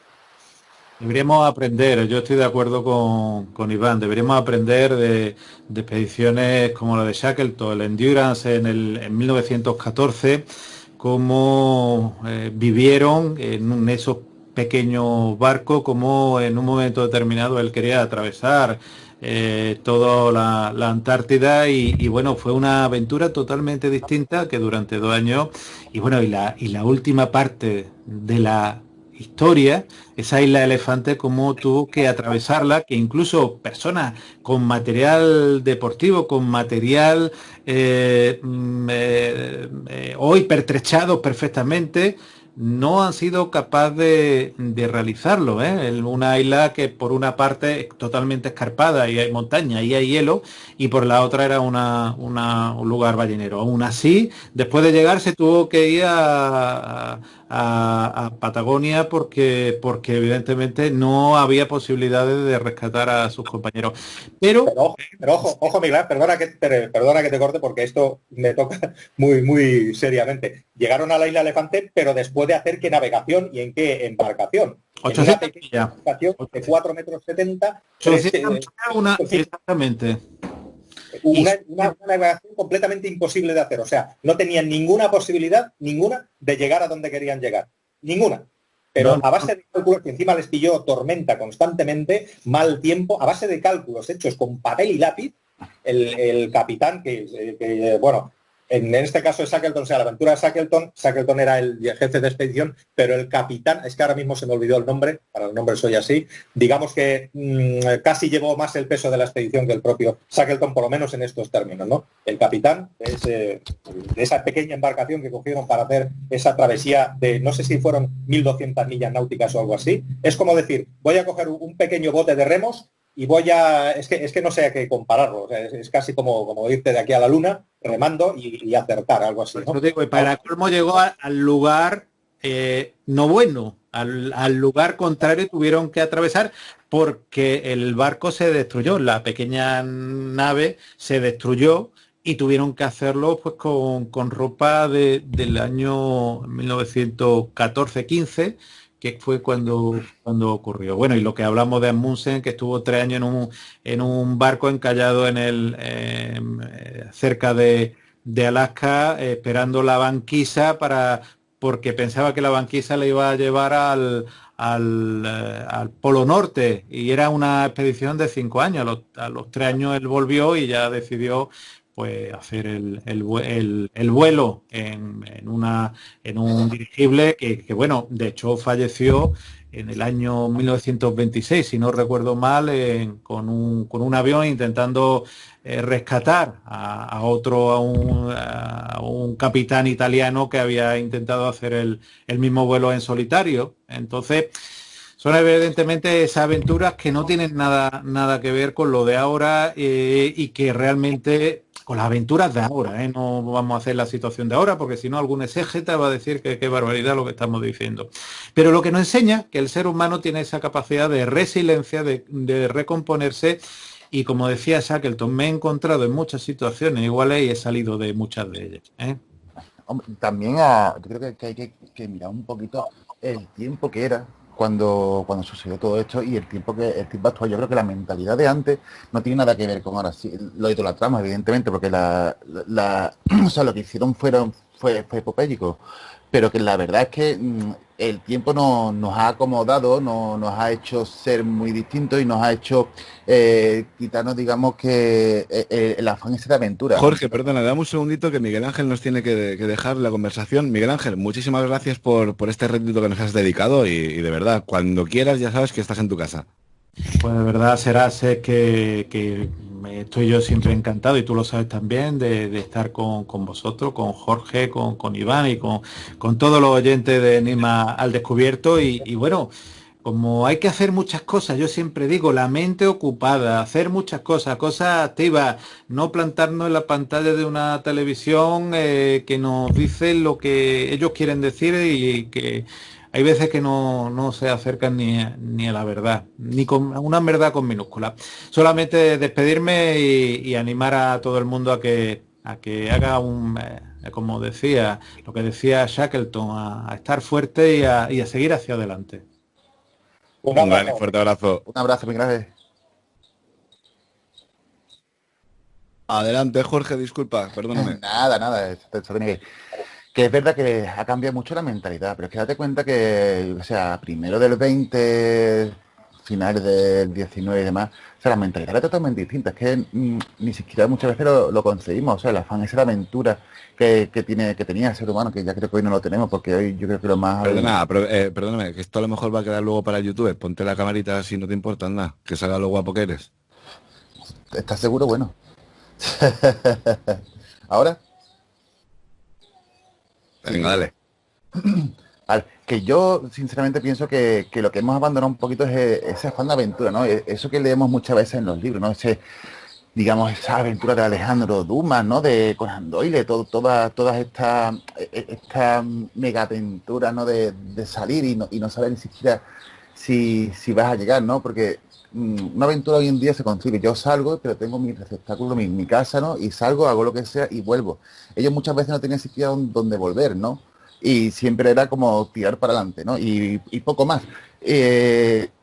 yo creo que lo que ha cambiado ha sido el concepto básico de la mentalidad de eso, como he dicho antes, principio del 20, por ejemplo, donde la aventura era la aventura y sabía que una aventura que era cruel, una aventura que podía no volver. Hoy en día, date cuenta que pocos son los que salen de aventura y se juegan la vida, realmente. Era el honor, Jorge. Lo hemos comentado muchas veces Iván y yo, ¿no? Iván, esas veces que lo hemos hablado cuando hablábamos de qué sentido tiene que tú te cojas ahora mismo a 50 personas y vayas allí. Era una cuestión de honor, era una cuestión de mi palabra, soy yo.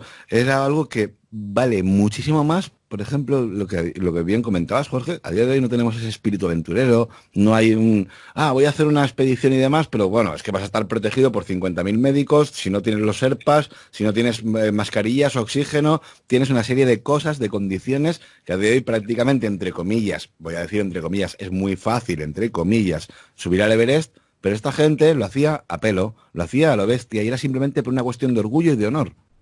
Pero volvemos a lo mismo, es que antiguamente se nombraba mucho más el honor, se nombraba el orgullo, se nombraba el que la persona tuviera un nombre para la posteridad. O sea, las personas querían ser algo, querían ser alguien y querían demostrárselo al mundo. O sea, yo soy Hammond y este es Evan, Wilson, Powell, lo que tú quieras. Y vamos a demostrar al mundo que sí, que podemos llegar al punto de latitud sur y todo lo que tú quieras, pero y esto va a quedar para la posteridad. Hoy en día, si la mayoría de las personas se acostumbran a un sillón. Es que hemos olvidado hasta muchas veces que las personas de antes no tenían ni televisión, tenían libros, si acaso, donde los hubiera, ¿sabes? Y trabajaban desde las 5 de la mañana hasta las tantas de la noche en un campo, dale que te pego, ¿sabes? O sea, para ellos el andar no es como hoy en día. Hoy en día voy a andar porque lo necesita mi cuerpo. No, ellos se reirían de la sociedad de hoy en día, diciendo como que correr es un deporte, si eso lo hago yo porque no necesito para la vida, ¿sabes? Y cualquiera deportista de hoy en día, de alto rendimiento, se tendría que poner de rodillas ante más de uno de aquella época, que iban corriendo de pueblo en pueblo, ¿sabes? Es que nosotros no concebimos eso, pero yo creo que la mentalidad nuestra ha cambiado mucho, se ha acomodado mucho y hoy en día no somos capaces ni siquiera de vislumbrar, ¿no? El cierto orgullo, el cierto honor que tenían todo este tipo de personas para hacer esa macroaventura, ¿no? Hoy en día una aventura, yo creo que una aventura hoy en día es salir al Mercadona y poco más, ¿sabes? Y sin embargo, antes era eso, Polo Sur, Polo Norte, descubrir tierras nuevas, o incluso ya no es eso, sino date cuenta que la mayoría de los inventos, o sea, digamos, de bacterias y de todo, fueron en esa época. Eso era otro tipo de aventura. Pues voy a descubrir tal bacteria, voy a descubrir tal cura para tanto, voy a descubrir esto, voy a descubrir lo otro.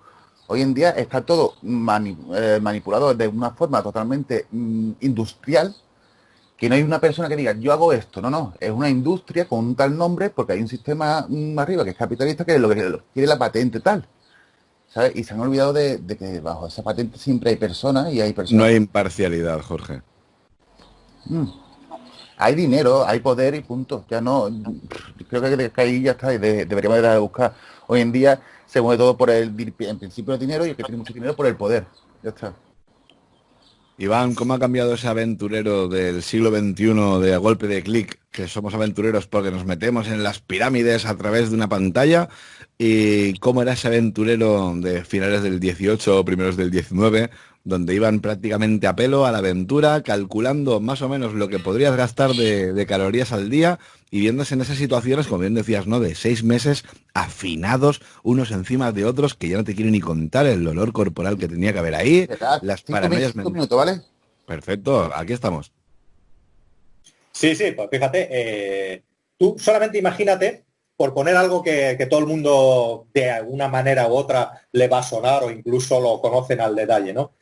Amundsen, ¿no? Cuando decidió llegar al Polo Sur, su objetivo era el Polo Norte, pero como ya había una expedición cuando él salió de camino al Polo Norte, él sobre la marcha, más o menos, o sea, él ya dijo que iba a ir al Polo Sur, pero sobre la marcha se lo dijo a su gente, a la gente del barco. O sea, hasta que llegaron a Argentina, no le dijo a su tripulación que donde iban era al Polo Sur, no al Polo Norte. Y aún así les dio la oportunidad, les dijo, señores, el sueldo va a ser bajo, las miserias van a ser grandes, el honor va a ser muy grande y tal. Entonces ahora mismo, en vez de ir a Polo Norte, lo que vamos a hacer es ir a Polo Sur, que era una empresa bastante más difícil. El que quiera bajarse, que se baje y no pasa nada, cobrará lo que tenga que cobrar y ya está. No se bajó nadie, absolutamente todo el mundo le siguió. Pero a lo que quería decir era... y enfréntate a un continente. La Antártida es un continente enorme, son millones de kilómetros cuadrados. Enfréntate a un continente, háztelo andando, que nadie se crea que ellos atracaron en la costa, se cargaron las mochilas y fueron andando hasta el polo sur y volvieron. No se hizo así, se hace por partes, se hace por expediciones, van poniendo cámaras digamos, pequeños asentamientos con víveres. Un día me voy a 20 kilómetros, al día siguiente aprovecho esto que he dejado los 20 kilómetros para irme a 60 y van dejando ciertas cámaras. Y Amundsen lo que hizo fue que lo calculó todo milimétricamente. O sea, todas las millas, esto lo calculaban en millas, todas las millas, kilómetros podemos decir, sí, para que se entienda mejor, estaban calculadas. De tal manera que aunque un día, porque les sobraban las fuerzas, pudiesen hacer más kilómetros, él decía que no. No, los cálculos son hasta aquí y aquí nos paramos, aunque les sobrase día, ¿no? Pero tú enfréntate a un continente entero de donde no hay hecho un solo plano, de donde no se sabe absolutamente nada lo que hay, y vete andando todos los días y cada paso que das de los 1.800 kilómetros que hicieron a pie, 1.800 kilómetros a pie, cada paso que das es nuevo, completamente nuevo. No sabes si te vas a encontrar un cráter, no sabes si te vas a encontrar una cordillera más grande que el Himalaya, que no vas a poderlo superar, y todo esto se encontraron todas estas cosas. Te iban con trineos tirados por perros, que se los iban comiendo sobre el camino, que es algo que en muchas historias se quiere obviar. Pero precisamente Amundsen llevó una cantidad muy grande de perros porque al ir pesando cada vez menos la carga que ellos llevaban, necesitaban menos perros, y los perros sirvían de alimento tanto para ellos como para los propios perros que quedaron. O sea, es que lo calculó muy bien todo, muy bien, y salió perfecto. Llegaron al Polo Sur, incluso les sobraron cosas que se lo dejaron, porque sabía que Scott estaba de camino, les dejaron ahí una tienda de campaña con cositas, hay una carta, te dejo esto por si te hace falta, tal, no sé cuánto, y volvieron. Pero a lo que voy, es esa sensación de lo que decíamos antes, las aventuras de hoy día, como mínimo tienes un teléfono satélite, como mínimo. La gente se lo lleva, o sea, siempre vas a estar comunicado con alguien, llevas un GPS, vas a saber dónde estás, y la gente, sobre todo, la gente va a saber dónde estás. Porque estas aventuras de antaño implicaban a todo el mundo, no solamente ellos que se iban, sino esta gente estaba casada, esta gente estaban hijos, esta gente tenían hijos que cuando llegaban, ese hijo a lo mejor tenía 2 años, porque se habían tirado 3 fuera, ¿sabes? O sea, todo esto pasaba, e entonces implicaba a su familia también. Su familia pasaba la incertidumbre absoluta día a día de todos esos años porque no tenían ni idea de lo que les estaba pasando, ni idea, solamente podían esperar. Y tú imagínate muchas de estas expediciones, o muchos de estos expedicionarios, pero vamos a ver, las expediciones completas que no volvieron. ¿Cuándo decide su familia? Hay expediciones que no volvieron y nunca se encontraron.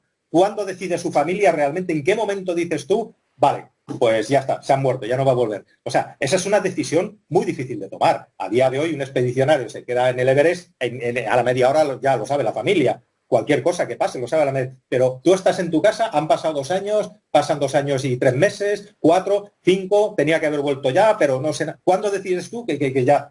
Es que es mucho más complicado, ¿no? De lo que parece, porque implicaba a muchísima más gente. Es lo que hablamos, la mentalidad de esa gallardía, ese honor, ese tal, es una fuerza mucho más grande que el dinero. Es mucho más grande que el dinero porque esta gente no perseguían tanto el dinero, aunque es cierto que Amundsen llegó a ganar bastante dinero con esto, pero también perdió mucho. Pero no es el dinero lo que les movía. El dinero lo necesitaban para hacer la expedición, pero no lo que ganaban con ello, sino el honor y la gloria que ganaban, que es una fuerza más poderosa que el dinero, aunque la gente no se lo crea. Wow, es un tema muy interesante. Ojo, se nos olvida una cosita, es que, claro, has nombrado a Scott, estamos hablando de Amundsen, pero claro, ahí hay un pique, es alguna anécdota que me gustaría que nos comentaras un poquito por encima, Iván, porque yo sé que es muy curiosa, ¿no? Cómo había ese pique por la conquista y sin embargo, el primero que llega, que es Amundsen, le deja una nota al otro como diciéndole, bueno, campeón, que cuando llegues tú, que yo ya he llegado, yo ya he estado aquí, yo ya lo he conquistado y yo ya he llegado el primero. Ahora, como sé que vas a venir con penurias y con necesidades, aquí en tal cajita te he dejado pues unas barritas energéticas para por lo menos para que comas algo. Coméntanos un poquito la anécdota, porque dentro de, oye, estoy haciendo la coña, que yo sé que no debería hacerla por cierta parte, ¿no? Pero para que todo el mundo me entienda, ¿no? Darle ese toque de humor, o una situación muy complicada, ¿eh? Ojo, que es que nosotros estamos confinados en casas, tenemos televisión, internet, smartphones, no estamos solos. Y sin embargo esta gente estaba en medio de la nada, con lo más que podrían ver era todo color blanco, la misma ropa siempre, imaginad el olor corporal, la poca alimentación que podrían tener y esos delirios, ¿no? Vale, pues por eso quería darle ese toque, ¿no? Pero curiosamente, Iván, había un pique muy interesante entre Scott y Amundsen, y Amundsen se permitió el lujo encima. Ojo, fíjate que es todo digno de un caballero, que hablamos de esas cositas que a día de hoy no tenemos, que es la dignidad, el ser un caballero, el honor, ¿no? Eso que tanto se echan falta a día de hoy. Y sin embargo, este señor, sabiendo que podía haberlo dejado por los suelos al otro, sin embargo, le deja alimentación, le deja una carta, le explica. Comentaros así un poquito por encima la anécdota porque es realmente curiosa. Es así, es como lo estás contando, eso es un acto de caballeros y estoy seguro que Scott, si hubiese llegado primero, hubiese hecho lo mismo también, porque era la tónica de entonces, ¿no? Bueno, pues Amundsen, después de... Perdóname, Iván, te voy a interrumpir. Un segundo. Aquí en España, en nuestra actualidad, la coña hubiera sido de jódete, hijo de puta, con perdón de la expresión, he llegado yo primero. ¿Vale? Para que nos demos cuenta de lo que hablamos con Jorge, lo que hemos estado hablando con Miguel Ángel Pertierra, ¿no? Ese honor, esa dignidad, eso de, sí, yo me he esforzado por llegar primero, pero ojo, esto no quita para que tú, que sé que vas a venir en unas mismas condiciones o incluso hasta peor que yo, que no lo tenías tan planeado, te voy a dejar una serie de víveres, por lo menos para que no lo pases tan mal. Ese honor, ¿verdad, Iván?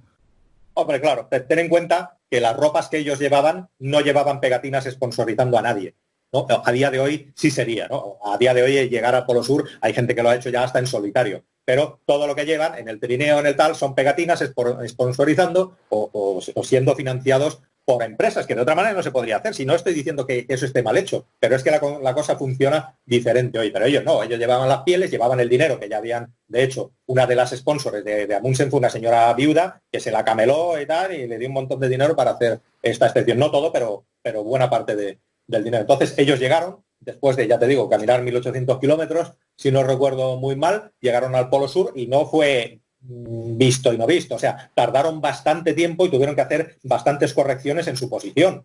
Porque ellos no van como ahora con un GPS que te va diciendo 0000. No. Lo tenían que hacer con un astrolabio, con un sextante, que si hace buen tiempo, que si no, que si tal. Es aquí, tenía que coincidir los cálculos de varios de ellos para estar de acuerdo. Si a uno le daba y a dos no, pues ya no se daba por bueno. Tuvieron que moverse varias veces hasta que dieron, ¿no? Con el punto 000, que es cuando, de latitud sur, que es cuando Amundsen dijo su famosa frase que a mí me parece una frase mucho más maravillosa todavía que lo del hombre en la luna, que dijo algo así como, no puede haber hombre que esté en las antípodas de su propósito. Yo que salí de casa para descubrir el Polo Norte, heme aquí en el Polo Sur. O sea, es imposible estar en un sitio más opuesto de lo que querías hacer, ¿no? Eso es genial. Y eso sí que no lo llevaba preparado ni nada, sino que lo dijo Amundsen, era un hombre de pocas palabras, noruego, pues como es esa gente. Pero ven, a lo que tú decías, sí, bueno, pues llegaron bastante bien. O sea, llegaron con las penurias naturales del esfuerzo físico. Había días que caminaban 30, 40 kilómetros,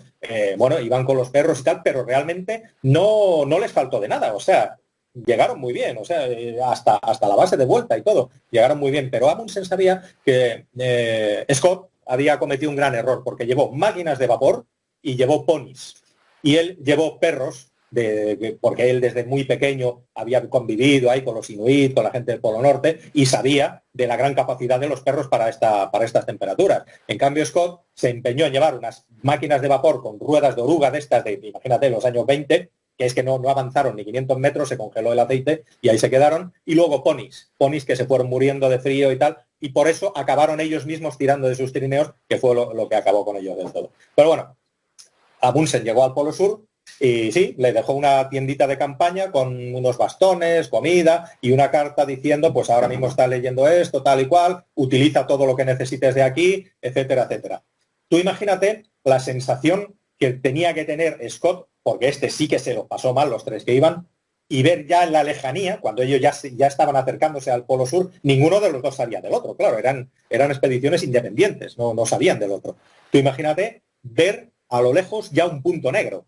O sea, que te falten, yo qué sé, 3 kilómetros por llegar y ves ahí un punto negro, no hay nada negro en la Antártida. O sea, no. Eso tiene que ser que alguien ya ha estado ahí. imagínate la desesperación que fue el pobre hombre llegar ahí, encontrarse con aquello y decir, hostia, pues ya soy el segundo. Y los segundos no son para nada. En su vuelta, pues ninguno sobrevivió, acabaron mal, o sea, se murieron todos en una tienda de campaña. Y Amundsen, pues no, Amundsen coronó perfectamente la vuelta, lo hicieron todo muy bien, o sea, estaba tan calculado, tan bien diseñado todo que lo hicieron bien. De hecho, Amundsen, todo esto que nos ha contado Miguel Ángel Pertierra, lo hizo después del Polo Norte. O sea, todas las intentonas del Polo Norte, el rescate que hizo después, ya lo hizo con 50 y pico años, o sea, lo hizo bastante después. Fue esa maravilla, ¿no? Esa maravilla de estos grandes expedicionarios, de verdad. Había también, está intentando recordar el nombre, pero vuelvo a decir que los nombres no es lo mío, de esto hablamos una vez, y puede parecer muy cómico, pero un expedicionario que se vio envuelto en su tienda de campaña con unos fríos muy grandes y tuvo que cortar algo.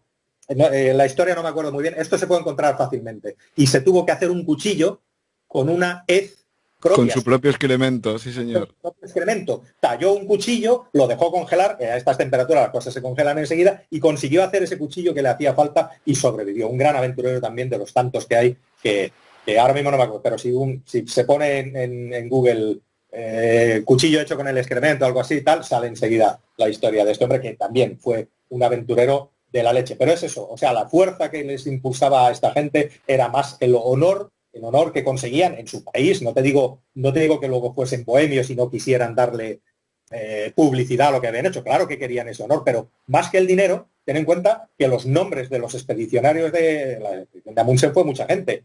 No sabemos, sí se saben, pero no han pasado a la historia los nombres, están en los libros, pero nadie se acuerda de ellos. Pero en su momento ellos se conformaban con tener, yo he estado en esta expedición. Y tampoco es que ganara mucho dinero. O sea, una expedición de estas no les resolvía la vida, muchísimo menos. Cuando, por ejemplo, a los primeros que llegaron a la Luna sí les resolvió la vida ese viaje ya para siempre. O sea, no tuvieron que hacer realmente grandes cosas más. A esta gente no les resolvía la vida, tenían que seguir trabajando. O sea, por lo tanto, el honor y la gloria, esa sensación de haberlo conseguido, es lo que les movía y vaya si lo conseguían. Exactamente, porque al fin y al cabo el tema de la capacidad monetaria o el poder era algo bastante efímero, no era eso, les movía el descubrir, el ser ellos quienes han sido la primera persona. Lo del tema del cuchillo del excremento, si no recuerdo mal, estaríamos hablando de Peter Freuchen, perdón por mi idioma tan complicado, pero bueno.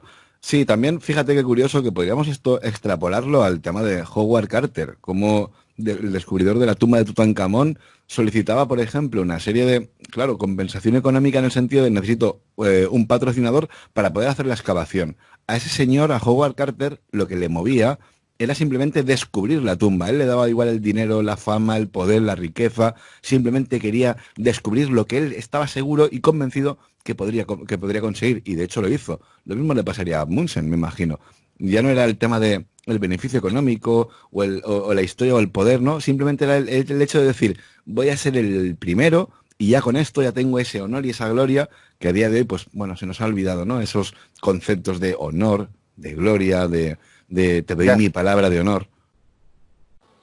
Sí, efectivamente, es así. Y con eso lo que hemos perdido es esa seguridad en nosotros mismos en enfrentarnos a la cosa. Luego la gente lo descubre, o sea, las capacidades psíquicas y físicas reales de los seres humanos, a día de hoy ya la gente lo descubre pues realmente cuando se ven involucrados o envueltos en una situación complicada, difícil, de la que tengo que salir sí o sí. Tú y yo conocemos un caso muy, no vamos a decir cercano, pero lo conocemos de buena fuente, que es los supervivientes de los Andes, por ejemplo, ¿no? Esto lo sabemos por coche que hemos hablado muchas veces. Perdóname, Iván, me vas a permitir el lujo ahora mismo, aprovechando que estamos a día 24, desde aquí un gran y fuerte abrazo a Coche Inciarte porque hoy es su cumpleaños. Bueno, eso te lo iba a decir, que es su cumpleaños. Felicidades, ojalá nos esté escuchando. Espero que sí. Pero esta gente, bueno, pues esto pasó en los años 70 y se dieron cuenta de las capacidades psíquicas y físicas del ser humano porque se vieron involucrados en ese accidente. No es porque ellos quisieron hacer. El avión se chocó, tuvieron ese accidente y salieron de ello. Pero eso sí que lo tenemos, me gusta mucho la palabra que ha utilizado antes Miguel Ángel, lo tenemos larvado, lo tenemos latente en el cuerpo, ¿no? O sea, tenemos esas capacidades, están ahí, no se han perdido. Lo que pasa que probablemente una persona a lo largo de toda su vida, iba a decir afortunadamente, pero no sé si decirlo, nunca tendrá que utilizar esas capacidades tan grandes de supervivencia que tiene, ¿no? Una cosa, Iván, Con permiso. Verás, yo creo, desde mi punto de vista, que se nos ha olvidado un poco que realmente nosotros somos animales y pertenecemos a la naturaleza. Que todas estas grandes urbes nos hemos acomodado un poco, pero que realmente el instinto primario del ser humano pertenece a la naturaleza y como tal sabe reaccionar ante circunstancias adversas en ellas. Ahora que se nos hayan olvidado que entre en un modo consciente y nos bloqueemos y no sepamos qué hacer y demás, ¿vale? Entonces, pues, como dice, la larva toma mando del cerebro y del cuerpo y hace cosas que de común no se puede ni imaginar. Pero que sí que es verdad que lo que yo creo realmente es que se nos ha olvidado de dónde venimos, que venimos de la misma naturaleza, que venimos de la misma naturaleza a la que pertenece un lobo, a la que pertenece un oso, o a la que pertenecen miles de especies. No pertenecemos a una ciudad, sino pertenecemos a un mundo que es la naturaleza. Eso es cultural, o sea, eso está más que demostrado, ¿no? Si tú, por ejemplo, tú ahora mismo vives en tu entorno, te has criado en tu entorno, desde luego si ahora te cogen a ti y te meten en mitad de una selva, te vas a morir en 4 días, eso está claro. ¿Por qué? Porque no te has desarrollado en ese entorno. Pero si tú hubieses nacido, tú, tal como eres, o te hubiesen abandonado de pequeñito en una tribu amazónica y hubieses aprendido con ellos, ahora mismo serías perfectamente capaz de sobrevivir tal como eres en una selva amazónica. O sea, eso es una cuestión cultural que tenemos. Digamos que es una deformación que una forma de moldearse, ¿no? Tú te adaptas a tu entorno, pero por nacer, es lo que dices tú, todos tenemos esas capacidades. Luego vamos a aprender unas u otras para salir adelante, pero es cierto, es así. Sí, pero aparte de eso, yo creo que, aunque la hayamos olvidado muchas veces, también es verdad que la tenemos ahí, la tenemos latente.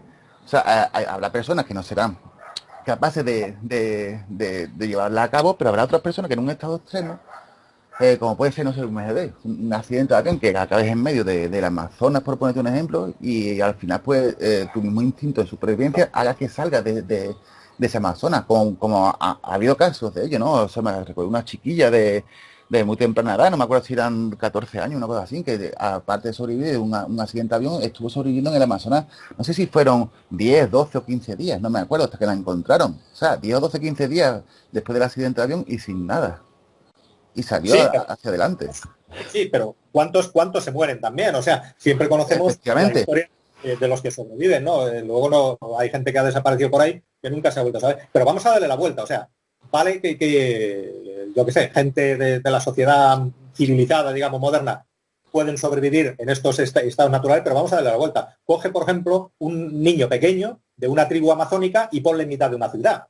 A ver cómo unos sobrevivirán y otros no. Unos sobrevivirán y otros no. O sea, lo harán a su manera, pues yo qué sé, se meterán por las alcantarillas, como pasa con los niños de Brasil, etcétera. Unos sí, otros no. O sea, esa capacidad de supervivencia la tenemos, pero a veces funciona y a veces no. Desde luego, lo que sí tenemos es que al nacer todos tenemos las mismas capacidades para adaptarnos al entorno que nos toque vivir, todos. O sea, tú puedes nacer en Almería o puedes nacer en Groenlandia y vas a nacer y vas a vivir con arreglo a lo que sea tu entorno, te vas a ir adaptando a ello. De eso, precisamente por eso los seres humanos es la especie animal que más tiene esa capacidad de adaptación a diferentes entornos. Los animales no lo tienen tanto. Y mira que, por ejemplo, en una urbe después hay indicios del instinto animal de las personas, porque si te fijas en cualquier grupo de chavales, siempre está el que quiere aparentar ser hermano, el macho alfa, entre comillas, ¿no?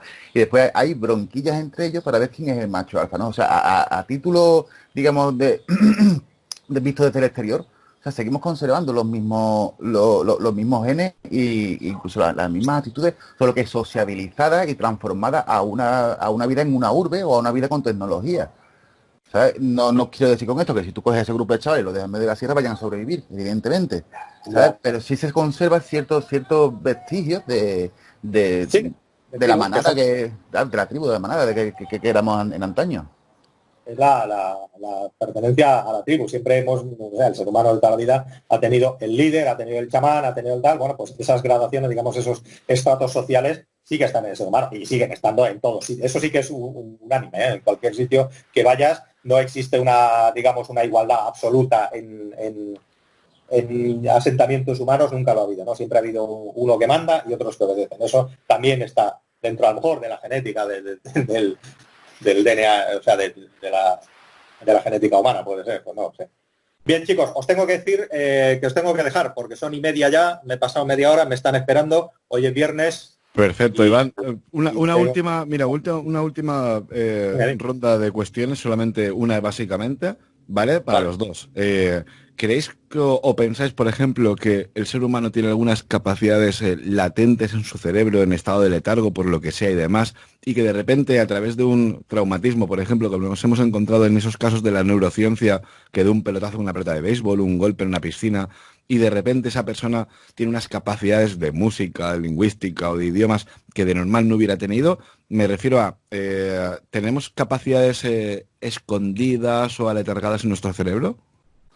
Yo Hombre, creo yo creo que pertenecemos a una especie como de biblioteca clásica, ¿no? Que por conexión a lo mejor de neuronas o de algo, con un golpe o con un, yo qué sé, hay veces que, por ejemplo, en un quirófano no se ha muerto la persona y ha vuelto a vivir y tiene unas capacidades distintas a las que tenía antes. Yo creo que puede ser que se hayan conectado de algún tipo de neurona que haya conectado también a su vez con esa biblioteca clásica, ¿no? Que tenemos y hayan sabido cosas que de común o de antes no ni lo hubieran soñado, ¿no? Como pueden ser las matemáticas, o como lo que decía Siraj, o tocar el piano. También hubo otro caso que el hombre lo veía todo con matemáticas y demás. Yo creo que es un poquito como neurociencia que se haya conectado un poquito, digamos, había habido un chispazo, ¿no? De alguna manera, que haya podido vislumbrar un poco más aquello que no conocemos, ¿no? Y gracias a eso, pues, digamos que ha tenido la capacidad de hacer. Yo creo, sí, pues, yo creo que anda por ahí la cosa también. O sea, el cerebro lo que tiene, debe de tener es una tendencia a las conexiones neuronales, a las sinapsis neuronales, para hacer según qué cosas, ¿no? El ser humano sabe hacer un montón de cosas, ¿vale? Todas esas las hace el cerebro, todas. Lo que no puede hacer el ser humano, por ejemplo, es volar, ¿no? Por sí mismo no puede volar. Eso, por mucho que el cerebro lo intente, por poner un ejemplo tonto, ¿no? No lo puede hacer. No hay sinapsis nerviosas que te otorguen la capacidad de volar. Pero de muchas otras cosas sí. Entonces, un estímulo ya puede ser violento, ya puede ser diferente, ya puede ser, no sé, muy significativo para el cerebro, puede posiblemente hacer esa reconexión de forma mucho más rápida. Me explico. Una persona que está aprendiendo a tocar el piano, a lo mejor unos tardarán 5 años en aprender a tocarlo bien, otros tardarán 10 años, otros no aprenderán nunca, y otros, a lo mejor, con ese estímulo instantáneo, tienen todas esas reconexiones que te harían falta con el estudio para que sepas tocar el piano. No sé si me explico. O sea, las funciones del cerebro están ahí. Lo que pasa es que hace falta reconectar. Mira, esta mañana yo estaba pensando, por ejemplo, una de las capacidades magníficas del cerebro, que fíjate si es sencillo. Si tú cierras los ojos, por ejemplo, y te llevas la mano a tu oreja, tu dedo no falla, va directamente a la oreja y tú tienes los ojos cerrados. Eso lo está haciendo el cerebro con las terminaciones nerviosas, haciendo infinidad de cálculos de qué. Se llama propiocepción, igual que la capacidad de poder, mientras que Sí, tú tienes los ojos cerrados, de poder llevarte la mano a una oreja, llevarte la mano a un codo o una pierna sin necesidad de verlo, al igual que tenemos también la termocepción. O sea, hablamos sí, siempre, mira, fíjate qué curioso, hablamos siempre de los 5 sentidos muy básicos, pero podemos hablar hasta de 21 sentidos. Como bien decías, la propiocepción, la capacidad de poder tocar una parte de mi cuerpo sin necesidad de mirarla, la termocepción, la capacidad de sentir frío o calor sin necesidad de tocar una fuente de frío o de calor. Muy interesante, sí. Iván, ¿verdad? Sí, sí, por eso. Y me parece una capacidad asombrosa el cerebro. Ten en cuenta que yo siempre lo pienso, el cerebro está a oscuras, metido en una caja ósea, con unos cuantos agujeritos solamente que le permiten conectar con... Tú imagínate que te meten a ti en una caja oscura y con unos cuantos agujeritos solamente y con eso tengas que interpretar el mundo que hay fuera. Pues eso es lo que hace el cerebro. Claro, con unas terminaciones nerviosas, con los ojos, con los oídos, con todo eso. Pero al fin y al cabo no deja de ser eso. O sea, el núcleo está metido en una caja que es el cráneo, a oscuras ahí metido en un líquido y tal, y está haciendo todas esas maravillas. El cerebro tiene unas capacidades que son realmente asombrosas. O sea, tú imaginas, para hacer un robot que sea capaz de coger el dedo y tocarse la oreja, tendrá que hacer miles de cálculos matemáticos, miles de yo qué sé, yo de informática no entiendo mucho, pero debe ser muy complicado. En cambio, nosotros lo hacemos eso sin ni siquiera pensar. O sea, es prácticamente solamente nos hace falta un pequeño propósito, un estímulo, solamente un chispazo, y ya lo hacemos. Una cosa tan Sí, pero maravillosa. decimos de nosotros eso, pero es que y es admirable, ¿no? ¿Verdad? Pero eso son, como hemos dicho antes bien, es instintivo. O sea, nosotros no pensamos en eso. Pero imaginarse un árbol, por ejemplo, para hacer la fotosíntesis, una planta. O sea, la cantidad como tú dices, de cálculo que tiene que hacer para que convertir la luz del sol en energía. O sea, nosotros tenemos las placas solares. Una placa solar no llega ni a la mitad de una hoja. A lo mejor está todo programado, Jorge, y es lo mismo que podría decirte alguien que te dijera, pues mira, Jorge, tú estás respirando oxígeno y lo estás transformando en CO2. Buah, es que eso también es como una especie de fotosíntesis, Efectivamente, ¿no? claro, Y tú lo claro. haces instintivamente sin pararte a pensar. De hecho, El día, mira, el día que te hablamos, pare muere. perdón. De hecho hablamos, por Eh, ejemplo, el ser humano. Perdón, Iván, es verdad, cierto, tienes que me irte. despido ya de Discúlpame, vosotros. perdón. Muchísimas Ha gracias sido por la conversación, un abrazote muy grande, tío. que me interesaba un montón, pero bueno, si otro día seguimos con ello, me apunto. Un abrazo a los dos, ¿vale? Y Venga, Iván. pasé un fin de semana, aunque sea lo mismo que cualquier otro día. Igualmente, Vale, un vale, abrazo ten cuidado, grande, Sally. Iván. Un abrazo a los dos. Yo. Bueno, pues yo creo que lo mejor que podemos hacer ahora mismo, Jorge, es cerramos esta conversación, 1 hora y media, y oye, escúchame, que tú y yo continuamos, ¿eh? Hombre, tanto. Venga, pues perfecto, vamos a cerrar la grabación. Antes de nada, perdonadme, familia, una cosita. Esto no estaba ni preparado ni nada, de hecho, Jorge y yo habíamos quedado para grabar a las 7, son las 7:30 pasadas, pero de repente Iván me dice, oye, ¿qué haces tal y de cual? Pertierra, oye, ¿qué haces qué tal y de cual? Nos juntamos en una conversación donde en un principio ni queríamos hablar del COVID-19, ni queríamos hablar de política. Siempre, por suerte, por desgracia, hay que tocar estos temas por la situación en la que estamos viviendo, pero bueno, creo que ha quedado una conversación muy interesante donde hemos tocado una serie de temas increíbles y sobre todo porque en ningún momento nos hemos centrado en lo que no queríamos hablar y de hecho voy a seguir sin querer nombrar. Jorge, me disculpas porque voy a hacer aquí una pequeña pausa, voy a cortar este audio. De hecho, antes de nada, agradecer a toda la familia que nos está escuchando ahora mismo. Y haremos una pequeña continuación. No sé si va a quedar grabado o si lo publicaremos o no, pero ahora continuamos con la conversación. Lo dicho, que me despido de Iván, me despido de Miguel Ángel Pertierra. Jorge, que muchas gracias por estar hoy aquí. Un gran y fuerte abrazo. La verdad